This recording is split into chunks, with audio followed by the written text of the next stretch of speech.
Very good morning. RRB NTPC 2024 14th day ఏం చదవాలో చూద్దాం. 7th October 2024. 13th డే ఎంతవరకు చదివారో ఒకసారి చూద్దాం. మనకి వీకెండ్ కూడా వచ్చింది, సాటర్డే సండే రివిజన్ చేశారనుకుంటున్నాం. రివిజన్ అనేది చాలా చాలా ఇంపార్టెంట్ అండి. మనం రివిజన్ చేయకపోతే కనుక ఒక 15 రోజులు 20 రోజుల తర్వాత మళ్ళీ మొదటికే వస్తుంది కథ. సో ప్రాపర్గా రివిజన్ అనేది ఉండాలి. అందుకే మనం వీకెండ్స్ అనేది రివిజన్కి కేటాయించడం జరిగింది. ఓకేనా? సో మనం ఒకసారి వీడియోలోకి వెళ్ళిపోదాం. మన యొక్క యాప్ లాస్ట్ బెంచెస్ సబ్ అనే యాప్ని డౌన్లోడ్ చేసుకోండి. లింక్ డిస్క్రిప్షన్లో ఉంది. టెలిగ్రామ్ ఛానల్లో జాయిన్ అవ్వండి. దాని యొక్క లింక్ కూడా మీకు డిస్క్రిప్షన్లో అవైలబుల్ ఉంది. ఎవరైతే యాప్ డౌన్లోడ్ చేసుకోవాలనుకుంటున్నారో 1కి 2 సార్లు కాదు 3 సార్లు అయినా యూట్యూబ్లో క్లాసెస్ చూడండి. డిఫరెంట్ క్లాసెస్ ఉన్నాయి. రైల్వేకి మీకు ఉపయోగపడుతున్నాయి, మాకు అవసరం అని అనిపిస్తేనే డౌన్లోడ్ చేసుకొని కోర్స్ తీసుకోవడానికి ప్రయత్నం చేయండి. సో ఫెస్టివల్ ఆఫర్గా 50% డిస్కౌంట్తో ఇవ్వడం జరుగుతూ ఉంది. మీకు అన్నీ కూడా అందుబాటులో ఉండే విధంగా. So GK, polity, computers completely అయిపోయింది 50 రూపీస్. కెమిస్ట్రీ, సైన్స్ 95% అయిపోయింది 50 rupees. Arithmetic NTPC group D course మీకు ఎన్టీపీసీ గ్రూప్ డి కోర్స్ 300 రూపీస్కి అందించడం జరుగుతుంది. సో మనం నిదానంగా వెళ్దాం, ప్రాపర్గా చదువుదాం. డెఫినెట్లీ మీరు సక్సెస్ అవుతారు. మీరు ఈ డైలీ టార్గెట్ వీడియోస్ వల్ల ఉపయోగం ఏంటి అంటే, మీరు ఏ బుక్ చదివినప్పటికీ కూడా ఒక టార్గెట్ పెట్టుకొని కనుక చదివినట్లయితే మనకి కాన్ఫిడెంట్ అనేది బిల్డ్ అవుతూ ఉంటుంది, మనకు నమ్మకం కలుగుతూ ఉంటుంది. సో ఆ టార్గెట్ కంప్లీట్ చేశాకనే రిలాక్స్ అవ్వచ్చు. సో మనం ఏం టార్గెట్ లేకుండా బుక్ తీసేసి ఏది పేజ్ వస్తే అదే ఓపెన్ చేసి చదివితే అది యూజ్లెస్ పని అంటారు. ఓకేనా? సో ఆపర్చునిటీ మిస్ చేసుకోకండి. మీరు నా క్లాసెస్ చూడండి, మీకే అర్థమవుతుంది. సో ఎన్టీపీసీ డే 13th రోజు కనుక మనం చూసినట్లయితే నంబర్ సిస్టమ్ కొంత భాగం చదవమన్నాను, డైసెస్ కంప్లీట్ చేయమన్నాను, రౌండ్ టేబుల్ కాన్ఫరెన్సెస్ చదవమన్నాను, ఎలిఫెంట్ రిజర్వ్స్ కూడా కంప్లీట్లీ చేయమన్నాను. సో నెంబర్ సిస్టమ్ మనం టోటల్గా 4 days తీసుకుందామండి. ఓకే? సో ఇక్కడ కనిపిస్తున్న కనుక చూసినట్లయితే ఇది ఓపెన్ డైస్. ఇది ఈ ఓపెన్ డైస్ని క్లోజ్ చేస్తే ఏ విధంగా ఉంటుంది అనేది ఒకసారి ఆన్సర్ చెప్పడానికి ప్రయత్నం చేయండి. నెక్స్ట్ వచ్చేసి ఇక్కడ దీనికి సికి ఆపోజిట్లో ఏముంది, సికి ఆపోజిట్లో ఈ డైస్ అన్నీ కనుక అబ్జర్వ్ చేసి సికి ఆపోజిట్లో ఏముంటుంది అనేది తెలియజేయడానికి ప్రయత్నం చేయండి. నెక్స్ట్, ప్రాజెక్ట్ ఎలిఫెంట్ పథకాన్ని ఎప్పుడు ప్రవేశపెట్టారు?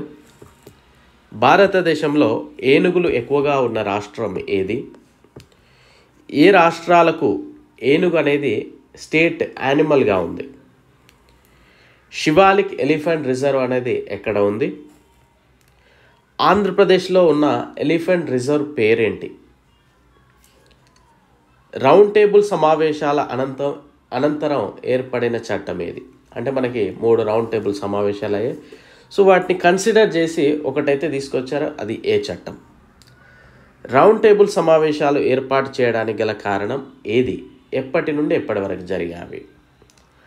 3 రౌండ్ టేబుల్ సమావేశాలకి హాజరైన వ్యక్తి ఎవరు?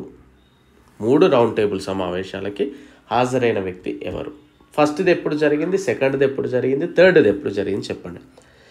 గాంధీ ఇర్విన్ మధ్య ఒప్పందం ఎప్పుడు జరిగింది? నెక్స్ట్ వన్, 2వ రౌండ్ టేబుల్ సమావేశం విఫలం అవ్వడంతో కమ్యూనల్ అవార్డు ప్రకటించారు. అది ఎప్పుడు? అందులోని అంశాలు ఏంటేంటి? గాంధీజీ ఎన్నవ రౌండ్ టేబుల్ సమావేశానికి హాజరయ్యాడు?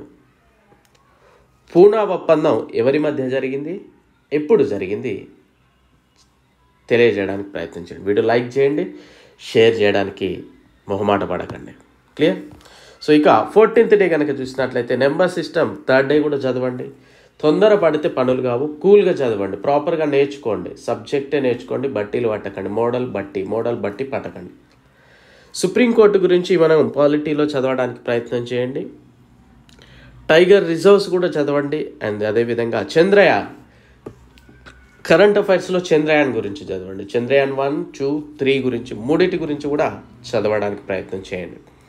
ఎందుకంటే మనకి చంద్రయాన్ 3 రీసెంట్గానే జరిగింది కనుక డెఫినెట్లీ ఎగ్జామినర్ అడిగే అవకాశం లేకపోలేదు. సో మనం చంద్రయాన్ మీద కూడా మంచి పకడ్బందీ ఇన్ఫర్మేషన్ అయితే గ్యాదర్ చేసి ప్రిపేర్ అవ్వాలి, రైల్వే అవసరమయ్యే విధంగా. సో ఇది మీ యొక్క day 14th target. And at the same time ఫెస్టివల్ని ఎంజాయ్ చేయండి.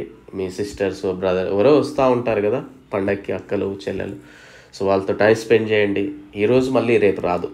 సో ఖచ్చితంగా సైమల్టేనియస్లీ 2-3 అవర్స్ ఈ వీక్ మొత్తం కూడా కొద్దిగా చదవడం అనేది నైట్ టైంలో ఎక్కువగా పెట్టుకొని వాళ్ళతో కూడా టైం స్పెండ్ చేయడానికి ప్రయత్నం చేయండి.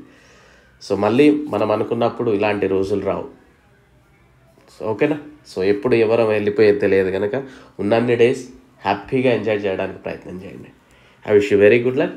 Thank you.